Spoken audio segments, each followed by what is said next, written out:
Oh my God, you guys. So I just found out this information, and my reasons for making this video are dual-fold. First off, I don't think it's a Mandela effect, but I think it's really, really interesting that we've never heard of this, or I've never heard of this before, but maybe some history buffs out there have. So that's my first reason. My second reason is to illustrate that aside from the Spanish flu, America's been through this before. And not only that, our founding fathers were kind of overseeing it, if not ducking out and skipping out of town. This is when, just to clarify, this happened in the summer of 1793, and Washington, D.C. had been established as our capital in 1790, but it wasn't ready and built yet. So all the founding fathers were actually staying in Philadelphia, and as soon as they found out about this yellow fever outbreak, they skipped town, because, like, right, life of the idle rich, okay. Okay, so Philadelphia under siege, the yellow fever of 1793. So, and I'm just going to read portions of this online article, which I thought was interesting, but it might take a long time because there's a lot of info or foe. Okay, so the summer was the hottest in years. The humidity was hardly bearable. The muddy swamps of Philadelphia spawned round after round of mosquitoes, which relentlessly assaulted their human blood meals. An eerie chill bestowed the empty streets of Philadelphia, as the only sound heard is of the carriages making the rounds to pick up the dead. Okay. It was the summer of 1793, and a ghastly epidemic of yellow fever gripped the largest city of America and the nation's capital. Samuel Breck, a newly arrived merchant to Philadelphia and later instructor to the blind, observed, quote-unquote, the horrors of this memorable affliction were extensive and heartrending. Samuel Breck estimated that the number of deaths in 1793 by yellow fever was more than 4,000. Modern scholars estimate the number to be closer to 5,000. Shoot, I cut it off. Oh, well. 5,000. A tenth of the capital's 50,000 residents. However, 20,000 people, including Thomas Jefferson, George Washington, and much of the federal government, the feds are going to escape. Federal government had fled the city to escape the fever, thereby making proportion of deaths among those who remained quite high. What could cause such a devastating epidemic to occur on Pennsylvania soil? And might I just add, they left it up to the 10th Amendment states' rights to figure out what they were going to do with it. It was kind of like, we're leaving, bye, see ya. Okay, so Lillian Rhodes, author of The Story of Philadelphia, commented that the hearse and the doctor's carriage were the sole vehicles on the street. She also stated the hospitals were in a horrible condition. Nurses cannot be had at any price. To go into a house in which nearly every bed contained a dead body, the floors reeked with filth, was courting death in its most dreadful form. Ugh. So this picture here is really cool. I think that's supposed to be George Washington walking towards, like, I don't know, walking towards Thomas Jefferson. Oh, my good sir, have you your handkerchief with you? Yes, well, we know not of the medical masks these days, but the stenches in the street we must flee. Okay, so that's that's Philadelphia 1830, so that's already fake news. They're using a picture from a different year, from oh my God, from 37 years later. What the hell? While many died in Philadelphia, many who were able fled the city, including President George Washington. That fool. All right. The fool, he didn't even stick around.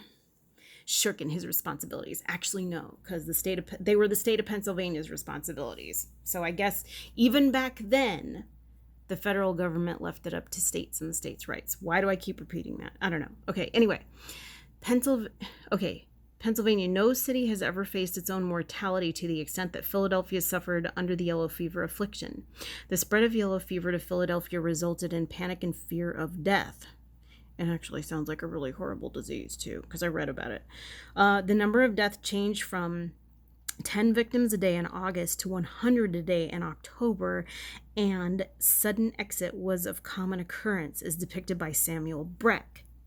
He also noticed that people were in health one day and were buried the next. So this thing was really fast acting. And I read that you could get it and then look like you're recovering and then get like even more deathly ill than before. So if we think COVID's bad, oh my God, this was like 1,000 times worse. The city was almost completely unprepared for such a catastrophe. No hospitals or hospital stores were in readiness to alleviate the suffering of the poor. And that's back before we even had medical insurance run and for-profit healthcare, yo. Of course, there was a dearth and a paucity of resources back then because, like, we didn't have, like, delivery trucks or anything. As mentioned by Breck, hope became dismal. Rhodes also commented on the atmosphere of Philadelphia as deserted and desolate. Yet, during such tragedy, there was also an intense struggle for a cure and containment. Dr. Benjamin Rush, one of the signers of the Declaration of Independence, became the leader of the fight against yellow fever. Though urged to flee the city like others, Rush said, I have resolved, let me see, what kind of accent should I give this guy? I have resolved, okay, I'll do the Scottish. I have resolved to stick to my principles, my practice, and my patience to the last extremity. Because you know they all talked weird back then. Dr. Rush gave the people of Philadelphia courage and hope. Fear engulfed the city of... Oh, I skipped to the next part of the article. Though many people of the time wanted to point blame at the newly arrived Saint Dominique Revolution refugees, Rush was adamant to not point the blame to outsiders, but see, that's cool. That's progressive. But also, well, kind of misguided because it really was mosquitoes. But anyway, Rush was adamant to not point the blame. It's actually insects. It's a different species. To not point the blame to outsiders, but instead accuse the sanitary conditions of the city and implore residents to clean up the city so as not to entrail the disease upon future generations. And he was forward thinking too, because this day and age, we shit on future generations. He believed that the epidemic could be prevented by cleaning the docks, pumping out the bilge water. I love that word, bilge water of ship. Water that collects and stagnates in the bilge of a ship. I love the word bilge pump too. That's really funny. Well, I mean, my grandfather had a 41-foot sailboat, so we went out sailing on that ship when I was a kid. Okay, that's a dumb aside.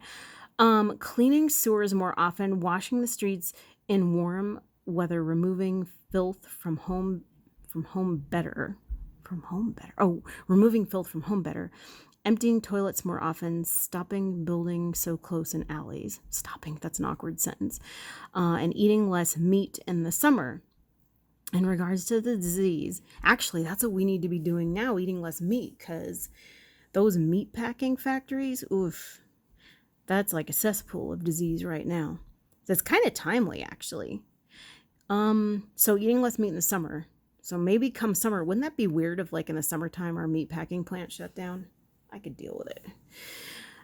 Sorry if you're a meat eater. Okay, in regards to the disease, Rush had said to every natural evil, heaven has provided an antidote.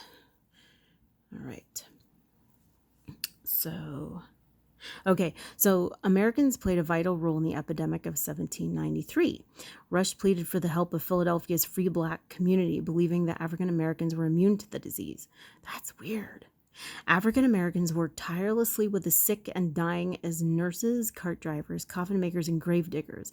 Absalom Jones, I love that name, Absalom, and Richard Allen, religious leaders. Actually, Absalom would be the name of a religious leader, who would later go on to found the first black churches of Philadelphia, African Episcopal Church of St. Thomas, and African Methodist Episcopal Church, respectively, describe their experience as volunteers in 1793. At this time, the dread that prevailed over people's minds was so general. It was a rare instance to see one neighbor visit another, and even friends when they met in the streets were afraid of each other. Much less would they admit into their houses. This was not the only horror that Absalom Jones and Richard Allen observed. They observed horrendous behavior from fearful citizens of Philadelphia. Many white people have acted in a manner that would make humanity shudder. Despite Dr. Rush's theory, 240 African Americans died of yellow fever. Well, there you go. The unwilling victims of yellow fever were not just infected. Children often suffered from a milder case of yellow fever, and that's a lot like COVID right now. While adults severely suffered, the number of orphans increased as parents became casualties to the fever, Jones and Allen observed. And actually, it's kind of weird because when I think of a disease cooked up in a lab, I mean, just the description of this disease, which I think I'm going to get to later, that sounds like a horror show to me. Like, COVID-19 doesn't sound like half as bad compared to this. But it's just the way, like, the way that the media represents it is that it's just kind of the way it's transferred, and that you can be walking around with no symptoms for 2 weeks. I think that's really the sticking point, because that way you can infect exponentially more and more and more people. I don't have any reason to doubt that that's true necessarily, although it does sound kind of like odd. Anyway, okay, let's continue. Okay, so this just basically just goes over the 10th Amendment to the Constitution, which is why the Founding Fathers and the federal people left Philadelphia. I don't really need to read that. You can look that up on Wikipedia. And then, this is interesting. So 11 things you might not know about Philly's 1793 yellow fever epidemic. In the summer of 1793 was unusually dry and hot in Philadelphia. The city, founded by William Penn, the largest in the nation with some 50,000 residents, was still the capital of the United States, pending completion of the new city of Washington being built to the south. On the continent, the French were at war with a number of countries, including Great Britain, Spain, and Austria. Napoleon Bonaparte had just been appointed artillery commander of the Republican forces at the siege of Toulon. The American people largely supported the Republican cause, though President George Washington hewed neutrality. See, I didn't know that. He was a pacifist, Joe. And an avoider of, actually, technically, those weren't his responsibilities, but conveniently authenticated by the 10th Amendment of the Constitution. Actually, who am I kidding? I'd probably leave Philadelphia, too. Okay. John Adams would later write that 10,000 citizens were marching in Philadelphia streets, threatening to drag Washington from his house and force him to declare war in favor of the French Revolution. A lot going on in the world theater, yo. Okay. Adams was convinced that only the arrival of the yellow fever prevented complete political chaos. That's an odd way to view it. If so, the cost of prevention was fearfully high. See, hence the odd way to view it. Here are 11 things you might not know about the 4 months of deadly terror that swept our city. 1. Though an effective vaccine now exists, and actually this is interesting too. So John D. Rockefeller was like one of the guys that was like really, really into alleviating yellow fever. And he died in 1937, but a vaccine came out for it in 1940.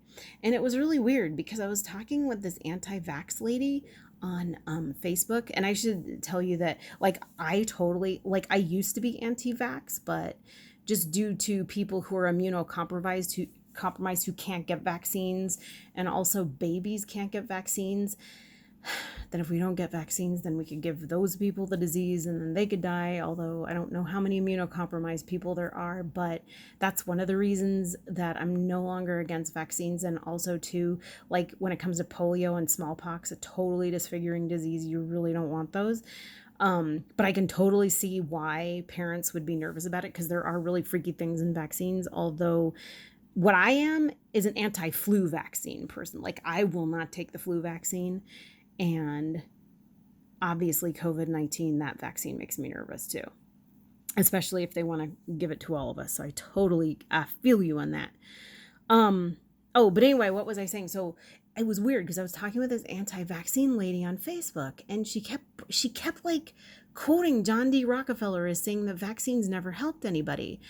And I'm like, but John D. Rockefeller was instrumental in alleviating hookworm, or in his quest to alleviate hookworm, which there's no vaccine for, and then yellow fever, and there was a vaccine that came out 3 years later, and I could not find the quote. So it was just really confusing. I don't know if she meant another John D. Rockefeller, and she didn't answer me. I don't know. There was just a lot of conversation going on. But anyway, I just thought that was a little interesting aside.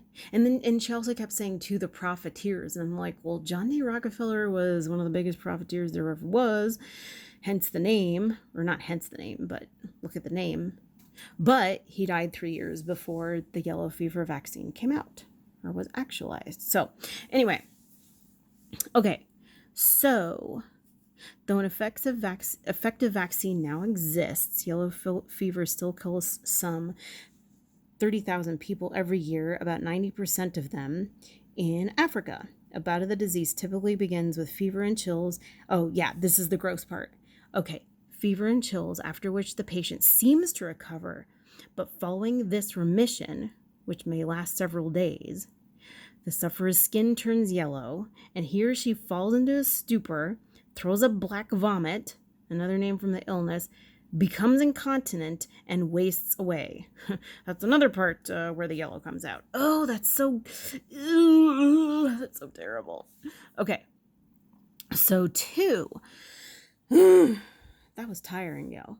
Okay, Philadelphians initially blamed the 1793 outbreak, which started with 2 deaths in August, on shiploads of refugees from the French colony of Saint-Dominique on Hispaniola, who were escaping that island slave revolution. Good for them.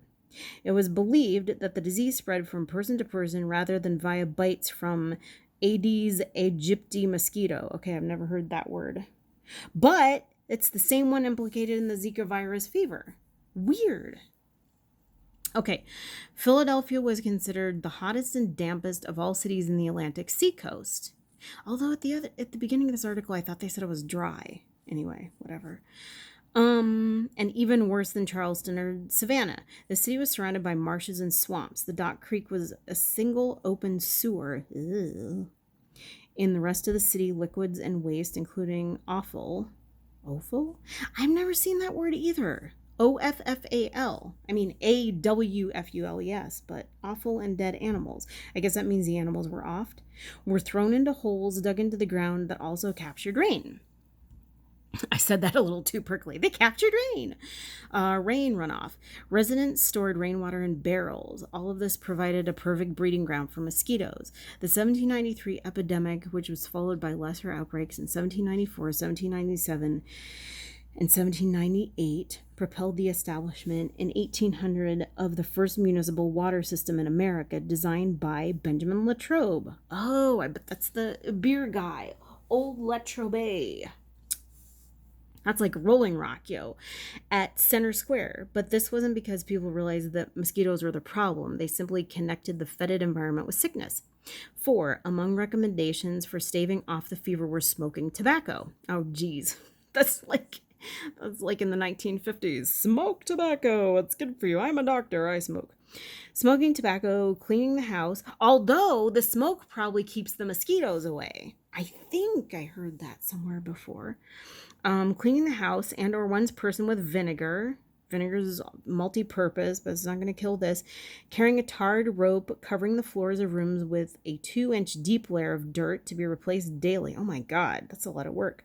Chewing garlic. Nice. That helps your immunity. Hanging a bag of camphor around one's neck, and as opposed to what?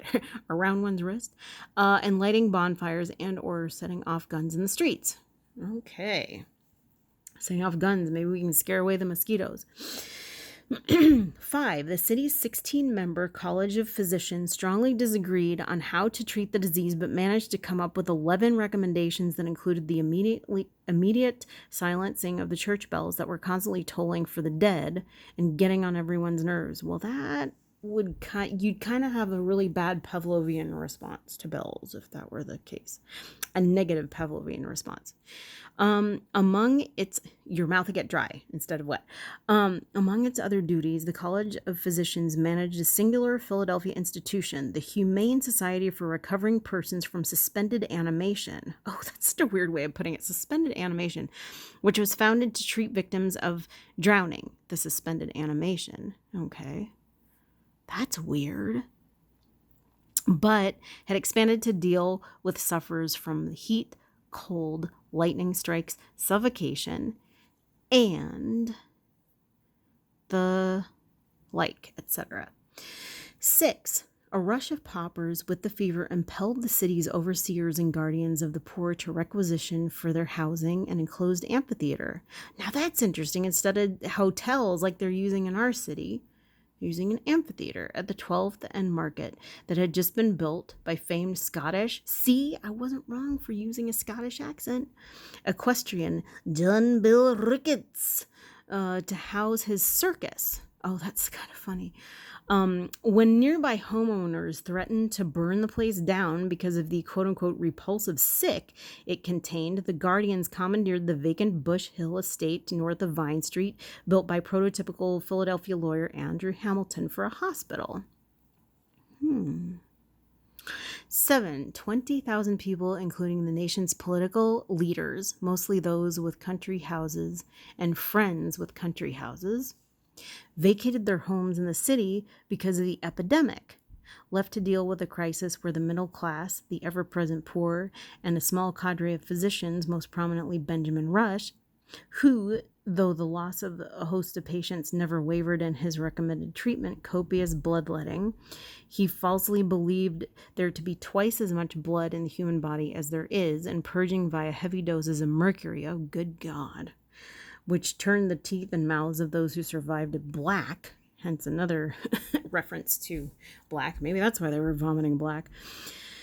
On one occasion, when Rush was recommending his regimen to several hundred citizens gathered in Kensington, a voice cried out from the crowd, "What, bleed and purge, everyone?" The doctor shouted back, "Yes, bleed and purge all Kensington." Oh, jeez. I feel like that's probably like a famous quote somewhere. Okay, so 8. At the start of the epidemic, it was falsely believed the city's 2,500 African-American residents were immune from the fever. Among the heroes of the calamity were preachers Absalom Jones and Richard Allen, founders of the Free American Society, the two men who'd been born in slavery but bought their freedom, transported the sick, buried the dead, bled the ill under Rush's direction, and convinced Mayor Matthew Clarkson to free black prisoners from the Walnut Street jail to serve as nurses at Bush Hill. Good. 9. Among the city's citizens was a young Quaker lawyer, John Todd Jr. John Todd, that name sounds familiar, who had handsome prospects, a beautiful young Southern wife named Dolly Payne, and 2 sons, ages 2 and just born. That's a funny age, just born. He took his family to Gray's Ferry farmhouse during the epidemic, while he remained in the city to draw up wills and settle estates. He also cared for his mother and father after they fell ill. According to legend, when stricken himself, he rode to the farmhouse, collapsed on the threshold, and gasped to Dolly's mother, what accent should I give this guy? Oh, let's see. I'll give him the Lucky Charms guy. A bad Irish accent. "I feel the fever in my veins, but I must see her once more." I don't know if that's an Irish accent. I mean, I know I learned it once, but it's a long time ago. Dolly hurried down the stairs and gathered him in her arms. He died that night. Dolly and the rest of the family took ill as well. The baby died, oh my gosh, but others recovered. 11 months later, Dolly wed the distinguished Congressman James Madison, 20 years older and considerably shorter than she was.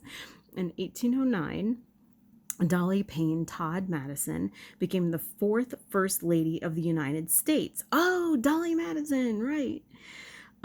Okay, so 10. French financier Stephen Girard took charge of Bush Hill during the epidemic, staffing it with a number of his countrymen, spending much of his vast fortune on its provisioning and maintenance and keeping meticulous records of the sick and the dead. Patients were cared for by physician Jean Deveze via the French treatment. Oh God, what is this going to be? Which involved making sure everything was very clean and drinking lots of lemonade and wine. Well, if it's the French, it would be wine. While the city, sorry about this, you guys. I lost my place. Oh my God. I'll sing a song while I... Long ago, and oh so far away. Okay, while the city's sick at first were loath to be sent to Bush Hill Lazaretto. By the tail end of the epidemic, it was so popular that potential patients were required to prove they had yellow fever. Oh my God, they wanted to drink all that wine, yo. And who'd blame them? I would too. Even if I still did not drink in my previous life, I would do it then. Okay, at the height of the epidemic in mid-October, more than 100 people perished every day. What? More than 100 people? I mean, we read that before, but it still boggles the mind. Okay, every day. President Washington dithered, I love that word, dithered, over what Congress should convene here, over whether Congress should convene here for its fourth session, since the Constitution dictated that its meetings had to be held in Philadelphia. Oh boy. He wasn't very, President Washington wasn't necessarily very decisive in some senses, was he? But he was a pacifist, I guess, so that's good. Finally, in late October, the death toll started downward as colder weather killed off the mosquitoes. Oh wow, so that's the opposite of what they say about COVID and other diseases. And the city's far-flung residents began to return home. Former U.S. Postmaster Ebenezer Hazard, that's a great name, Ebenezer Scrooge Hazard, wrote that he hoped the epidemic would prove instrumental in countering the prevailing taste for enlarging Philadelphia and crowding so many human beings together on so small a part of the earth. It didn't. So anyway, I just thought that was really interesting. Always good to get a little history lesson. Bottom line, we've been through this before. I mean, Philadelphia only, I guess, but you didn't travel as much back then anyway. I'm actually surprised that when some of the people evacuated Philadelphia, they didn't spread it to other states or other parts of the country. So that's good. We've been through this before. And it was a question of states' rights. It was what they wanted to do, which is kind of what we're dealing with now. It's kind of exciting that California, one of the most heavily locked down states in the Union, and Los Angeles, one of the most heavily locked down states within the state, we're kind of like going into phase 3 of opening up. But I'm in no hurry to go out. I don't know. All my stuff's here, so. And I need to make more videos. Actually, I'm working on a really, really long video that I filmed the first part of today. So we'll see about that too. But I wanted to get this one out because I thought it was really interesting. Anyway, that's about it. Tell me what you think. Tell me what you know. And peace out.